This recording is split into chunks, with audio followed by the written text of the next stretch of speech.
Olá, bom dia, queridos irmãos, paz seja convosco, glória a Deus, mais um dia com vocês aqui no canal Reino em Pauta, anunciando esse evangelho poderoso do Reino de Deus, esse evangelho glorioso, essas boas novas que temos todas as manhãs a você, querido. Obrigado pela sua comunhão, querido, querida. Você que ainda não se inscreveu em nosso canal, nos ajude se inscrevendo e fazendo parte desse ministério poderoso. Obrigado a você que já é inscrito, a você que deixa o seu like, compartilha, obrigado pela comunhão. O propósito aqui no canal, irmãos, é exaltar e glorificar o nome do Senhor e levar esta palavra do reino em toda a terra habitada. Queridos, eu estou falando sobre vencer conceitos. Eu acho que vencer conceito é uma guerra muito grande, diária, cotidiana, né?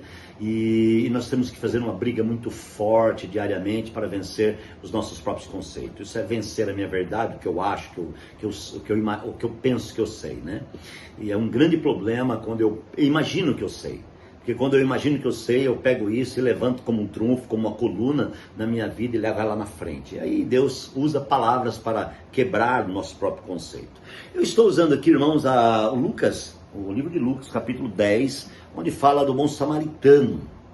E nós estamos exatamente naquela parte, no verso 31, que aconteceu estar descendo pela mesma estrada um sacerdote, e quando viu o homem, ele passou por outro lado. Vamos fazer uma analogia? E vamos pontuar algumas coisas. Por que o sacerdote passou do outro lado? Primeiro ponto, porque ele era religioso. Segundo ponto, porque ele era cheio de conceitos, né? No conceito do sacerdote, ele poderia colocar a mão sobre o rapaz e o rapaz ser leproso. E aí ele ficava mal com a lei, tinha que ser separado até chegar o tempo da purificação para voltar ao trabalho, ofício sacerdotal. Isso é uma primeira hipótese, né? Que nós achamos, e o sacerdote então usou o conceito dele e disse: não posso pôr a mão. O homem está meio morto, está sangrando, tal, eu preciso ir embora, né? Vou lavar as minhas mãos e vou embora. Agora, outra coisa que eu quero observar aqui. Por que o sacerdote também saiu de Jerusalém e está indo para Jericó? Por que o sacerdote também, como homem espancado, está descendo a rua, amados irmãos, está descendo a estrada perigosa? O sacerdote está caminhando num caminho bastante à deriva. A questão de sair do propósito, irmãos, é uma questão muito forte. E eu quero pontuar um pouco isso com você agora. Deus tem um propósito, você não pode sair do propósito. Existem coisas que acontecem na vida da gente que são normais, porque nós vivemos na terra, mas existem coisas que são anormais. E uma das coisas que é anormal é você sair do propósito. Deus te chamou e te colocou em um propósito, em um plano, uma visão. E agora, queridos, muitas vezes nós deixamos então a capital, deixamos a base que é Jerusalém, e agora nós saímos então, e vamos descer para Jericó. Gente, Jericó, amados, é cheio de coisas. Jericó é uma cidade lá embaixo, na beira da praia, na beira do mar. Jerusalém está aqui em cima, e eu não posso descer, eu não posso sair de cima, eu não posso sair da visão que Deus me deu, do propósito que Deus me deu para descer para Jericó. Mas o sacerdote está descendo. E ele usa o seu conceito, irmãos, e não olha, não faz nada, e ele passa de largo.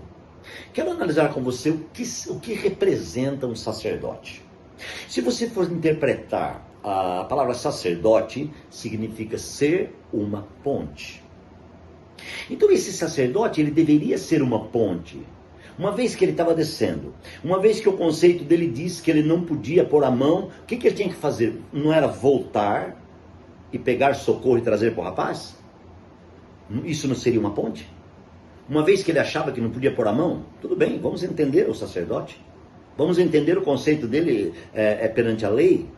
Mas pelo menos ele tinha que fazer alguma coisa. É como aquele cara que está viajando, amados irmãos, na estrada, e ele vê um acidente.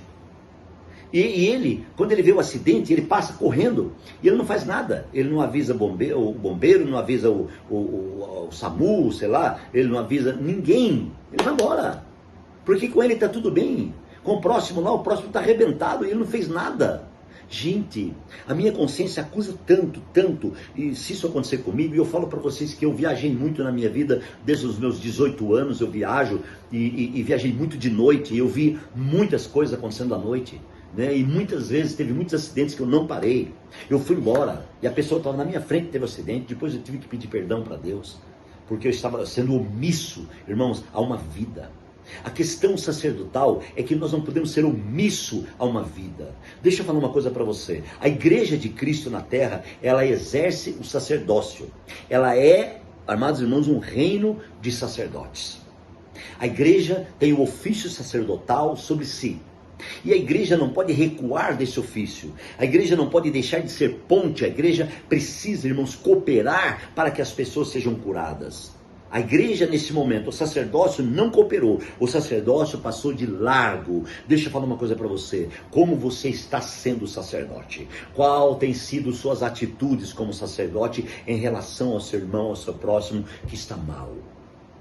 Sabe, queridos, eu fico maravilhado quando eu vejo pessoas se unindo para fazer algo. Ai, que lindo que é, vamos fazer aqui uma ajuda solidária, vamos fazer aqui um grupo, né? Puxa, como é maravilhoso as pessoas entender como é forte, como é glorioso isso, amados. Aqui na nossa comunidade nós temos isso, acontece uma coisa, de repente tem um irmão que levanta e faz ali, amados irmãos, a mão solidária, né? E então naquele grupo, e de repente a gente já levanta a questão para ajudar a pessoa e tal, e tudo no Espírito, na direção do Espírito, isso é maravilhoso. Eu me lembro, amados, também quando deu enchente em nosso local de reunião agora, 2 meses atrás aí, deu 4 enchentes e encheu 4 vezes o local, e então formou-se ali, amados irmãos, uma frente, formou-se ali, amados irmãos, uma força-tarefa de pessoas maravilhosas, lindas por dentro, que se uniram, amados irmãos, para limpar o local de reunião, para tirar todo o barro, para abençoar o local, e isso eu fiquei maravilhado. Como é lindo ver esse acontecimento. Esse é o exercício do sacerdócio. Irmãos, o sacerdote não é só aquele que vai lá e prega no púlpito, não. O sacerdote é aquele que é uma ponte. A ponte serve de apoio. A ponte traz alguém, irmãos, da tristeza para a alegria. A ponte traz alguém do mal para o bem. A ponte traz alguém, amados irmãos, da decepção para a cura. E esse trabalho é sacerdotal. Agora, minha decepção com esse sacerdote que descia de Jerusalém é que a Bíblia diz que ele, quando viu o homem meio morto, ele passou de largo e foi embora. A Bíblia não fala mais desse sacerdote. Eu vou fazer uma pergunta, querido. Vou fazer uma pergunta, querida. Como está o seu sacerdócio? Você tem exercido o seu sacerdócio em sua casa, em sua família? Você tem exercido o seu sacerdócio no local que você reúne? Você tem exercido o seu sacerdócio na empresa onde você trabalha? No escritório, no mercado, na viagem, onde você está trabalhando? Você tem exercido o seu sacerdócio? Ou você tem sido um sacerdote omisso? Esse sacerdote aqui, irmãos, foi omisso. Ele passou de largo. Ele usou o conceito dele para ser omisso. Se você fosse perguntar para o sacerdote por que você não ajudou o homem que estava lá meio morto, ele dizer por causa da lei, porque a lei diz que eu não posso me purificar e se o homem tivesse leproso. Sabe, meus amados irmãos, aquele que se lasque, eu estou fora. Sabe essa questão que hoje está no meio do povo, infelizmente? Hoje muitas pessoas dizem assim, não, eu tenho que cuidar da minha vida, do meu umbigo, você que se lasque. Queridos, a Bíblia diz que a igreja é o corpo. A igreja é o corpo de Cristo, então se é corpo, irmãos, o corpo, ele tem uma unidade. A igreja é a unidade de Deus na terra. A igreja é o poder de Deus na terra. A igreja é o sacerdócio de Deus na terra. A igreja é a visão de Deus na terra. A igreja é tudo que Deus tem na terra, queridos. Então, como sacerdotes, eu queria fazer uma pergunta para você. O que nós estamos fazendo? Esse sacerdote cometeu algo muito terrível na vida dele, irmãos. Deixando o homem e passou de largo, não quis nem saber, foi embora, né? E a Bíblia diz, amados irmãos, que aconteceu também algo diferente. Assim também um levita, quando chegou ao lugar e o viu, passou pelo outro lado. Meu Deus. Vamos pontuar isso aqui? Qual era a responsabilidade do levita no templo? Era cuidar do templo. Era cuidar do templo. Amados irmãos, qual é a nossa responsabilidade hoje como levita? Cuidar do templo. Se você pensou que eu estou falando do templo material, tijolo, não estou falando desse templo. Paulo diz assim: vós sois o templo do Espírito Santo que habita em vós, proveniente de Deus, e que não sois de vós mesmos. Então nós somos o templo. O levita tem que cuidar do templo. Você sabia que o ministério dos levitas, hoje eu entendo que ele está em todos os cristãos. Porque todos os cristãos são templos de Deus, são casa de Deus. Então qual é a responsabilidade minha como levita? Cuidar da casa de Deus, dessa casa. Quantos não cuidam? Você sabia que comer fora do compasso é descuidar da casa de Deus? Ah, pastor, mas eu gosto de comer. Ah, eu também gosto. E como é difícil essa parada, né? Você sabia que não cuidar da saúde é descuidar da casa de Deus? Você sabia que não dedicar o nosso corpo a Deus é descuidar do templo? Você sabia que não encher esse templo da palavra, que é viva e que é a vida, é descuidar do templo? Tem pessoas, queridos, que só lê a Bíblia quando vai no culto, na reunião, no local de reunião. Tem outros que nunca lê, nem no local de reunião, porque leva o celular, só vê o versículo da mensagem ou da abertura da reunião. Não tem o hábito, não tem o relacionamento com a palavra. É muito triste isso, irmãos. Então eu quero fazer uma pergunta nessa reflexão, amados irmãos, de número 4.